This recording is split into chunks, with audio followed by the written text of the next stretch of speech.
ชัยสบายดีป้าลุงลูกเมียวน่ะเมียวน่ะสบายดีพี่น้องสวัสดีพี่น้องสวัสดีป้าดึงพ่อสุขใสกับแม่บุญอีกแล้วพี่น้องก็อยู่เพื่อนเนาะยังบ่ได้ไปทางใดเด้อพี่น้องเด้อช่วงนี้ดูฝนดูทำให้ทำนากับอีกอย่างฝนกระตกบ่ได้ตก3 มื้อแล้วเนาะก็ทางก็แห้งอยู่พี่น้องเอ้ยเข้ากันกับทำนาเลยสบุญกระซำพาลูกอยู่เพื่อนกับแม่นเข้ากันซ้ำปีกับแค้นไปทางใดก็บ่ได้ช่วงนี้ไปเมื่อวานนี่มากับลูกชายเมารถมื้อนี้ล่ะบ่อยากไปซ้ำไปบ่ลูกหลานมื้อนี้เป็นจังได๋ว่านี่เมื่อยบ่ขี่รถไกลน่ะเมารถเมาเลยบ่เอาบอกให้ฟังดูเป็นจังได๋ขี่รถวานนี่เมารถ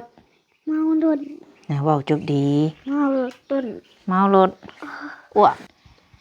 เคยไปแต่ให้แต่หน้าขี่แต่รถจักรห้างไปหน้าน้ำพอไปเมื่อวานนี่รถเมา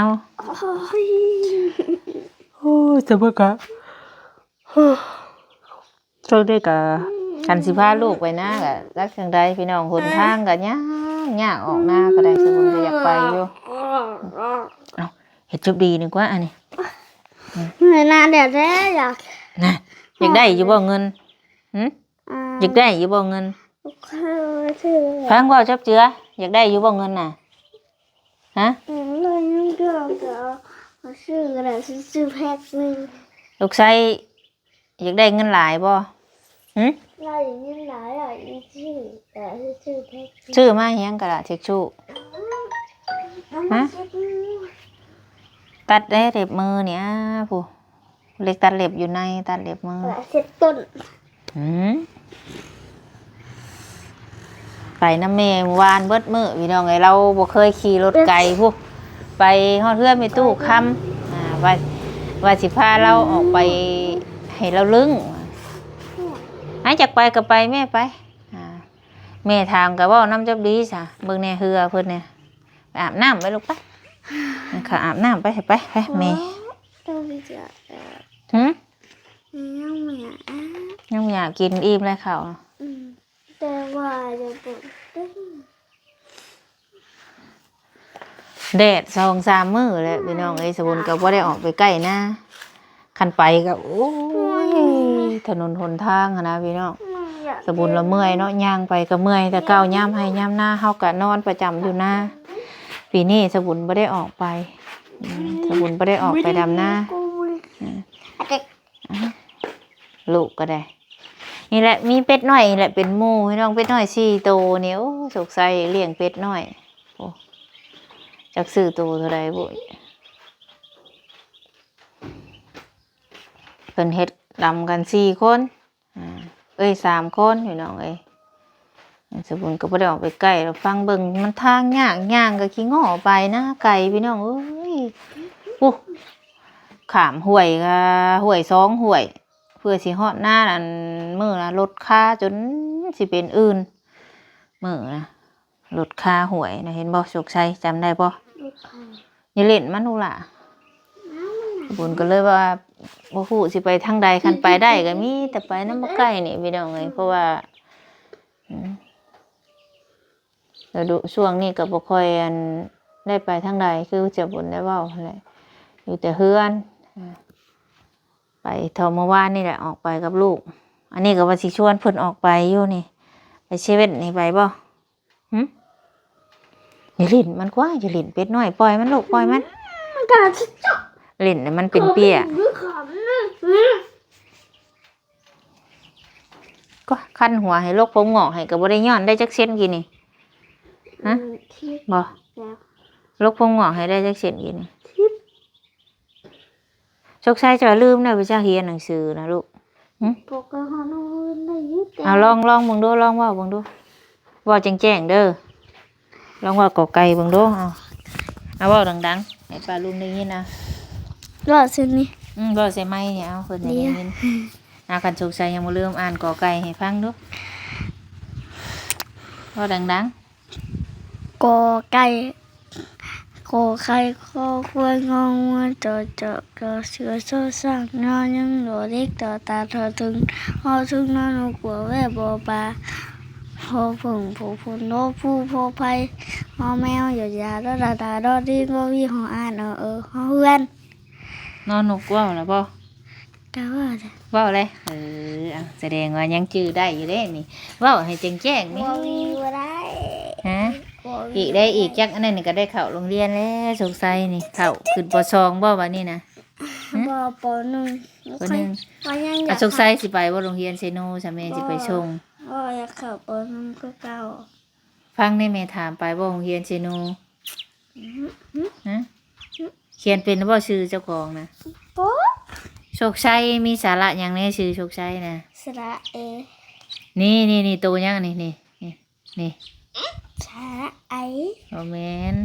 ส ส ระ ระโอนี่สระโอ ส นี่ ระอุ โชคชัยนี่ จ้ะ มีซอช้างแล้วก็กอไก่ มีโซสางบ่ แล้วก็สระไอแล้วก็ตัวชอบอันนี้ สระไอบ่ ในเดือนยามบอกว่าฟังจ้อย ดีใจ เลย บ่ หมู่บ้านนี่เพิ่นจะกินไก่อยังนะโชคชัยว่า ขาไก่ จะกินขาไก่ทอดนะพี่น้องมากินน่ะมันเป็นจังได้ยังสองอันนะเพิ่นยากจะ อ่า เลยสมุดกา เอากูร้องเฮ็ดเองเว้ย เดี๋ยว2-3 มื้อแล้ว อยากไปซอยปูอยู่หน้าอยู่สบุญก็ได้เฮ็ดจังไดก็เลยพาลูกมาคันว่าพาไปหน้าต้องไกสิอยากอยู่หน้าเลยสบุญก็สิว่าสิยั่วลูกพาลูกไปเฮ็ดอะไรแบบว่าเฮาก็บ่ไปไกลไปกับลูกเฮาก็ไปใกล้ๆนี้เมื่อวานนี่ก็ไปซื้อส่งเสือให้ร้านแม่ตู้คำออกมาแต่พุ่นแล้วก็ไปเฮือนบ่สิงเลยเมื่อวานนี่ก็ได้เพิ่นคือสิเข้าฟ้าเพิ่นคือสิโมงแล้วมื้อนี้เนาะสบุญมื้อนี้จักสิได้ไปหรือบ่มื้อนี้ว่ายังรอเอาคนน้อยไปนำอยู่เนาะเดี๋ยวสบุญสิเก็บขี้เหงื่อแล้วบ่โชคเมื่อวานนี่จูดขี้เหงื่อมันแดดเมื่อวานนี่มันแดดพี่น้องเบิ่งสบุญสิย่างดอกมันก่อน อย่าเข้าบ่บ่ต้นได้ห่วง หมักเพชรด้วยเว้ยมื้อเช้านี่กินข้าวกับแกงเฮ็ดปวกพี่น้องเฮ็ดปวกตั้งแต่กี้พุ่นแหละเลยเอามาซิมเบิ่งอีกว่าเป็นตะกินอยู่บ่ว่าบ่มีหมากอันนี้มันแต่สิตัดออกนี่แหละเครือหมักก็ได้ไปแกงหน่อไม้ก็บ่ค่อยสิได้ใส่บ่ได้มีหมากจักหมากดอกกกผักสะเพรางามๆอันนี้ก็ได้สิจูด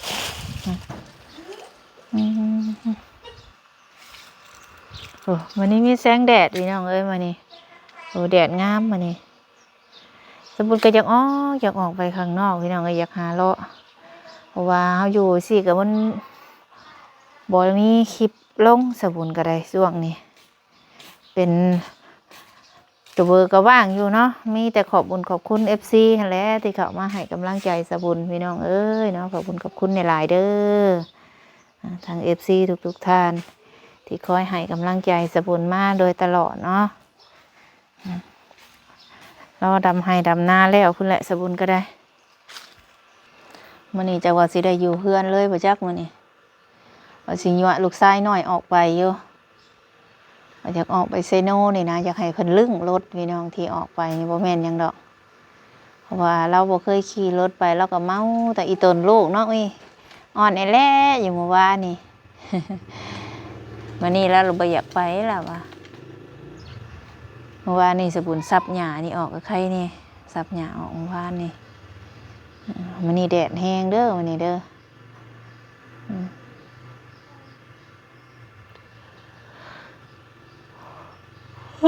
ขอโทษขอให้ลายพี่น้องเลยจะเป็นจังใดบุว่าบ่ได้อยากนอนแต่ห่างหาวตลอดอันนี้โรคหาววะนี่ยังพี่น้องเอ้ยมันนี่เนาะ บ่มีอันโอ้อยากทางใดอยู่แถวนี้ก็มีแต่สบุญนี่แหละอยู่เฮือนเนี่ยมีแต่เฮือนหลังเมืองใหญ่แต่ผมมีคนอยู่แถวนี้ก็ได้มีแต่เฮือนสบุญนี่แล้วอยู่เฝ้าเฮือนงามอยู่นี่ยันน้ำท่วมพี่น้องเอ้ย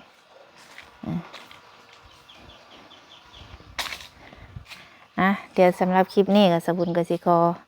จบคลิปก่อนใส่ละโศกไส้ไปใส่ละโศกไส้เอ้ย